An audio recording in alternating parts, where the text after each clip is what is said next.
મારી અંતરયાત્રાના પ્રારંભમાં એક પછી એક 5 કોષોનું અનુસંધાન કરવાનું છે. પ્રથમ જેનાથી આ શરીર બનેલું છે તે અન્નમય કોષનું અનુસંધાન કરું. પંચમા ભૂતના આ કોષમાં અત્યાર સુધીના હલનચલન બાદ શરીરને સ્થિર કરું. શરીરના અંગો અંદરથી તણાવ મુક્ત સ્થિતિમાં લાવી દઉં. શરીર સ્થિર થયા બાદ પ્રાણરૂપી વીજળી જે સમગ્ર શરીરમાં ચાલે છે તેનું ઊંડાણથી નિરીક્ષણ કરું. તેની સંવેદના અનુભવું. તેની ગતિ મહેસૂસ કરું.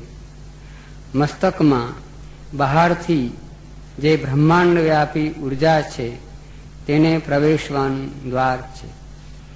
મસ્તક પર અવિરતપણે થઈ રહેલી શક્તિની વર્ષાને અનુભવું.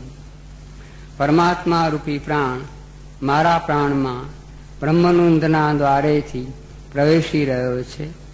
તે શુદ્ધ દૈવી શક્તિના ધોધને સમગ્ર શરીરમાં ઉતારું. મસ્તિષ્કના 2 ભાગો, મોટું મગજ અને નાનું મગજ, તેમાં રહેલા કેન્દ્રો, તેની મારફત આ શક્તિ કાર્ય કરે છે. મારા ભાલ પ્રદેશમાં તેનો અનુભવ કરું.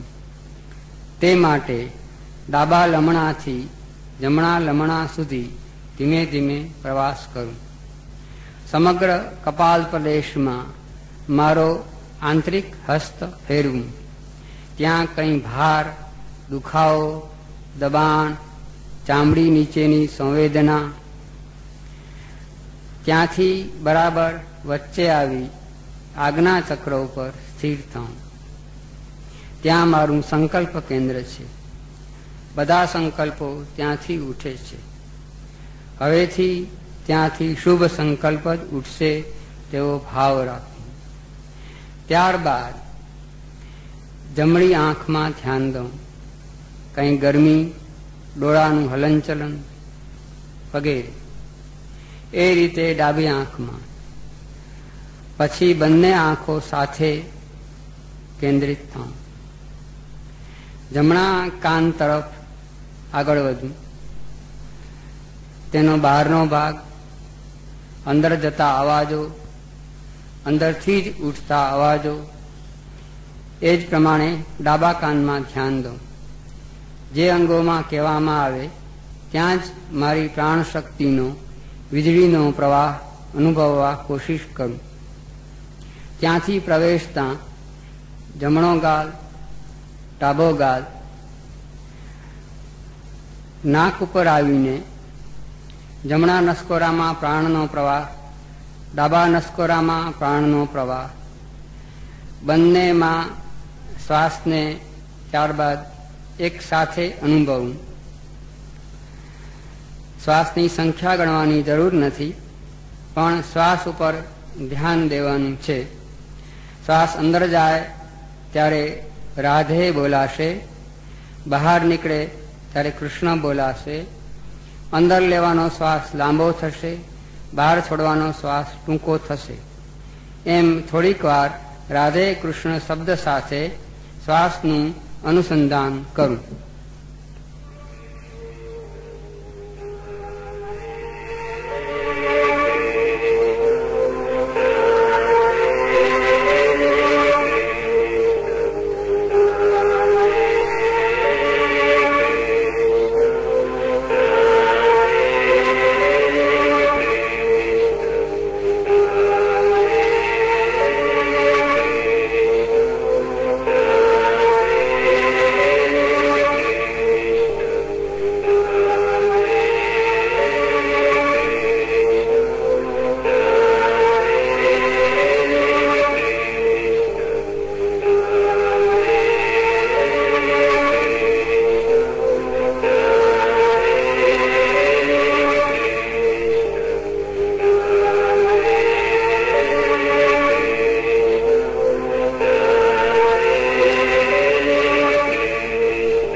ત્યારબાદ આગળ ગતિ કરું.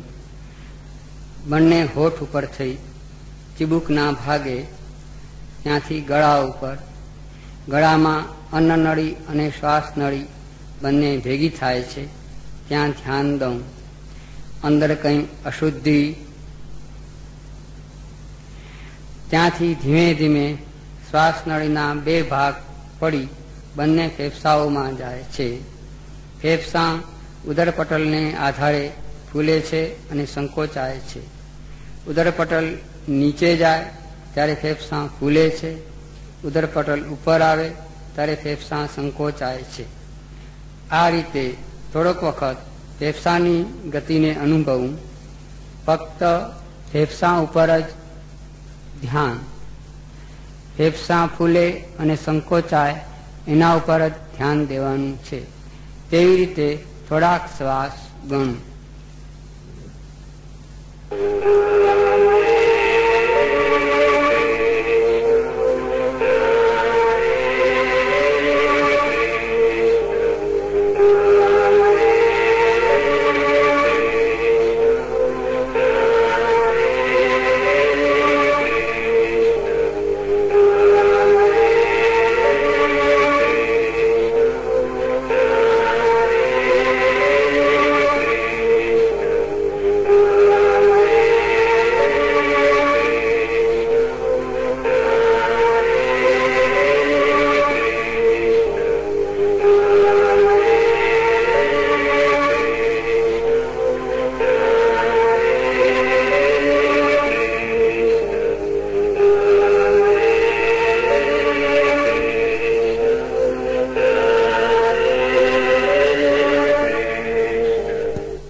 ફેફસાની સેજ ડાબી બાજુએ હૃદય છે.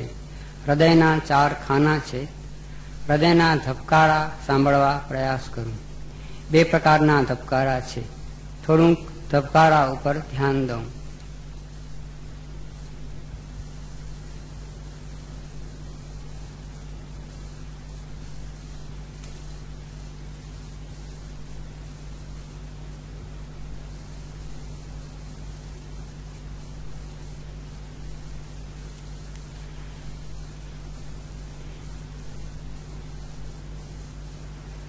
ત્યારબાદ પેટનો ભાગ, જઠર, પેનક્રિયાસ, આંતરડા વગેરે. પેટમાં કોઈ દબાણ, કોઈ ગેસ, દુખાવો કંઈ હોય તો નોંધ લો. અહીં પણ શ્વાસનું એક સૂક્ષ્મ કેન્દ્ર છે જે નાભીમાં છે. શ્વાસ લઈએ ત્યારે નાભી બહાર આવે છે, શ્વાસ છોડીએ ત્યારે નાભી અંદર જાય છે. હકીકતમાં ટોટલ બ્રીધિંગ એને કહેવાય જેમાં ફેફસા અને પેટ બંને એક સરખા બહાર આવે અને એક સરખા અંદર જાય. આપણે બેસીને શ્વાસ લઈએ ત્યારે ફેફસાનું હલનચલન હોય છે, પેટનું હોતું નથી. ચત્તા સૂઈને લઈએ ત્યારે પેટનું હલનચલન હોય છે, ફેફસાનું ખાસ હોતું નથી. હકીકતમાં ટોટલ બ્રીધિંગમાં ફેફસા અને પેટ બંનેની એક સરખી સિમેટ્રિકલ મૂવમેન્ટ હોય તે સાચો શ્વાસ છે. હવે નાભી પર હું થોડી વાર શ્વાસને અનુભવું. નાભી ઉપર જ ધ્યાન દઈને શ્વાસ બહાર આવે ત્યારે નાભી અંદર જાય, શ્વાસ અંદર જાય ત્યારે નાભી બહાર આવે, એ રીતે ધ્યાન દઉં.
ફરીથી ઉપરના ભાગે ડોક ઉપર આવી જાઉં, ડોકના મણકાઓ તરફ ધ્યાન દઉં. ડોકના મણકાઓમાં કંઈ દુખાવો, તાણ, સમગ્ર મણકાની જે હારમાળા છે 33 મણકાની, એ મણકાઓના પોલાણમાં જ્ઞાનતંતુઓનું દોરડું આવેલું છે. એ સમગ્ર શરીરનો સાચો આધાર છે. આખા શરીરમાં પ્રાણ એ દોરડાઓમાંથી ફેલાય છે. મણકાઓની આસપાસ આપણા મનની જે તાણ, જે ટેન્શન, એ બધા ત્યાં જમા થાય છે. આપણને ખ્યાલ હોતો નથી. તે મણકાઓ ઉપર ધ્યાન દઉં. તાણમાં હળવાશ આવશે. ડોકથી નીચે ધીમે ધીમે બધા મણકાઓમાં ગતિ કરું. વચ્ચેના મણકા, નીચેના મણકા,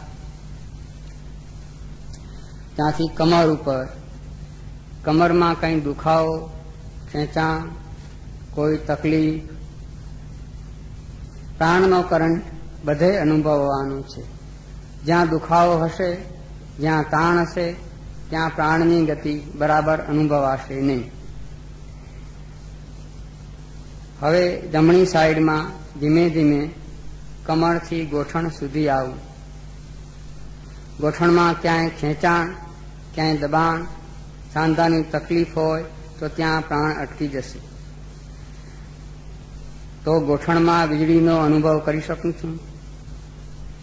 જમણી સાઈડમાં ગોઠણથી પગની એડી સુધી, એડીથી પગના તળિયા સુધી, જમણા પગનો અંગૂઠો, બરોબર કહેવામાં આવે ત્યાં જ પ્રયાસ કરું. કાંઈ અનુભવાય છે? જમણા પગનો અંગૂઠો, બાકીના આંગળા. એ જ રીતે કમરની ડાબી સાઈડથી ગોઠણ સુધી. અંદર આપણે માનસિક રીતે ગતિ કરવાની છે. ગોઠણથી એડી સુધી ડાબી સાઈડમાં આંતરિક હસ્ત ફેરવું. એડીથી ડાબા પગનું તળિયું, અંગૂઠો, બાકીના આંગળા.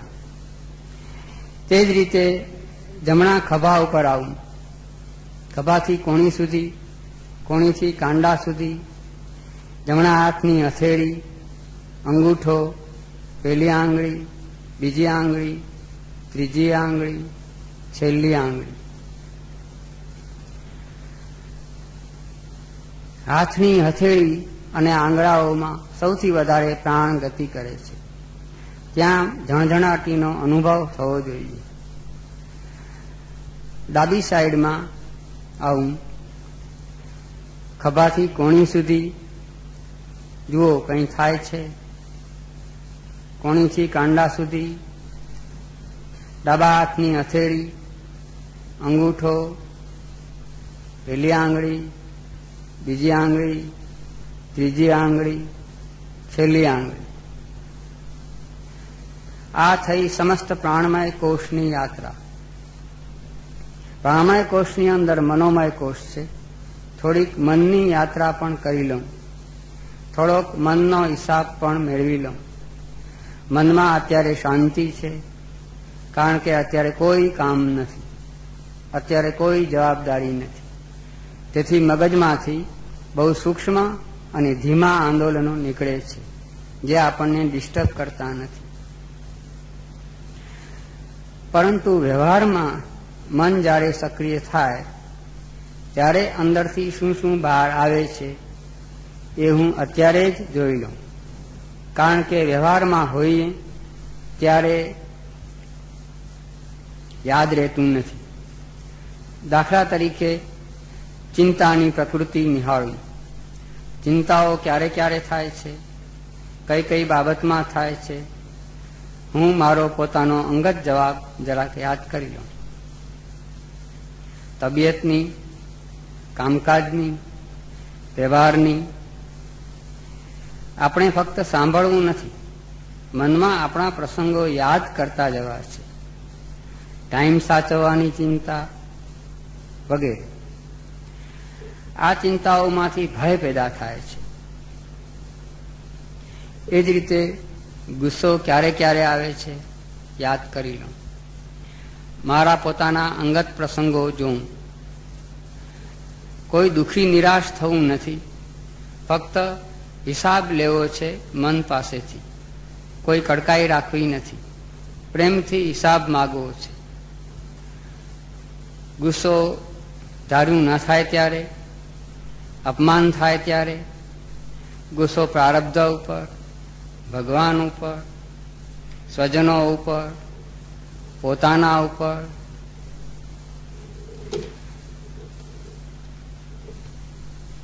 આ સમય દરમિયાન હું નિરીક્ષણ કરું કે શરીરની ગ્રંથિઓમાંથી કેવા અતિ નુકસાનકારક ઝેરી રસાયણો બહાર આવે છે.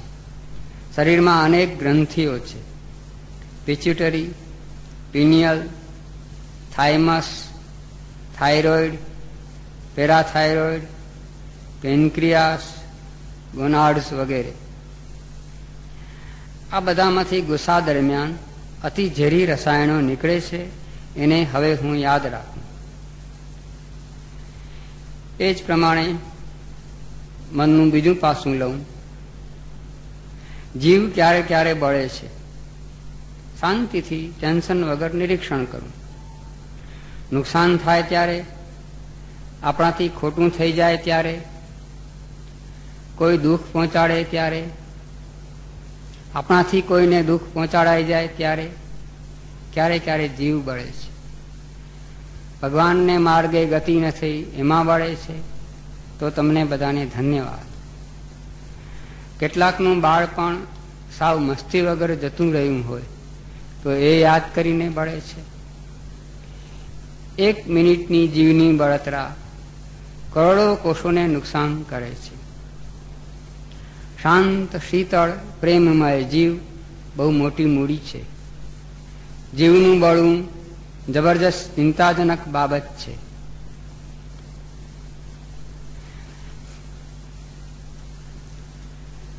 પ્રાણમય કોષ બાદ આપણે મનોમય કોષ જોયો. ત્યારબાદ વિજ્ઞાનમય કોષ આવે છે.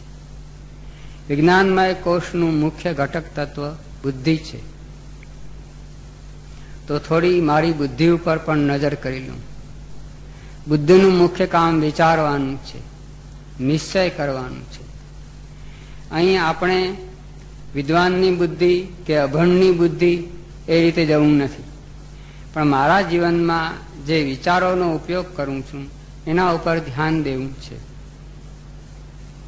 બહુ બુદ્ધિશાળી કે ઓછો બુદ્ધિશાળી સાધકને તેમાં કોઈ ફરક પડતો નથી.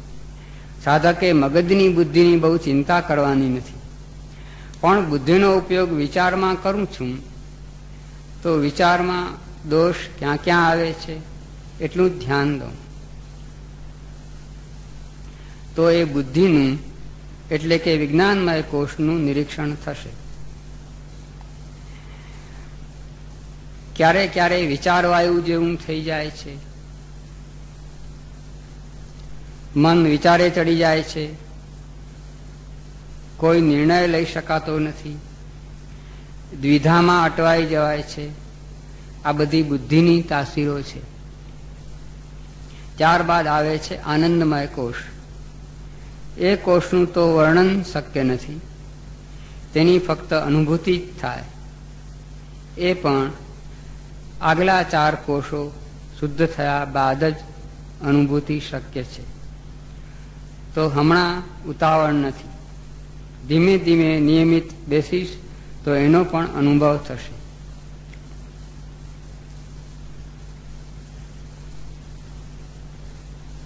આમ થોડો વખત મેં મારી અંતરની યાત્રામાં પસાર કર્યો. હવે શાંત થઈ જાઉં. હવે 5 મિનિટ કોઈ યાત્રા કરવી નથી. મન ચાલતું હોય તો ભલે ચાલે, ભાવો ઉઠતા હોય તો ભલે ઉઠે. શરીરને કંઈ જડ થવા દેવાની જરૂર નથી. 2-4 મિનિટ પરમાત્મા પ્રત્યે કૃતજ્ઞતાના ભાવથી ભરાઈ જાઉં. જેણે મને આ તક આપી છે. કેટલાય ઈચ્છુકો આવી નહીં શક્યા હોય, મને આ તક મળી છે તો 2 મિનિટ અનન્ય સમર્પણ ભાવમાં રહું.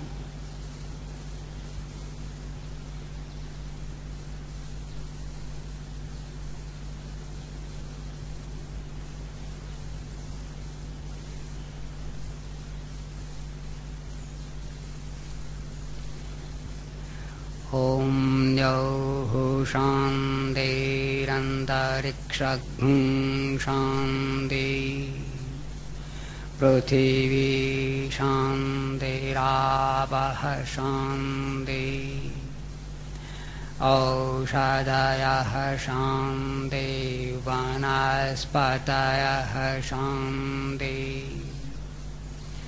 વિશ્વે દેવા શાંતિ બ્રહ્મ શાંતિ સર્વગું શાંતિ શાંતિરેવ શાંતિ સામા શાંતિરેધિ.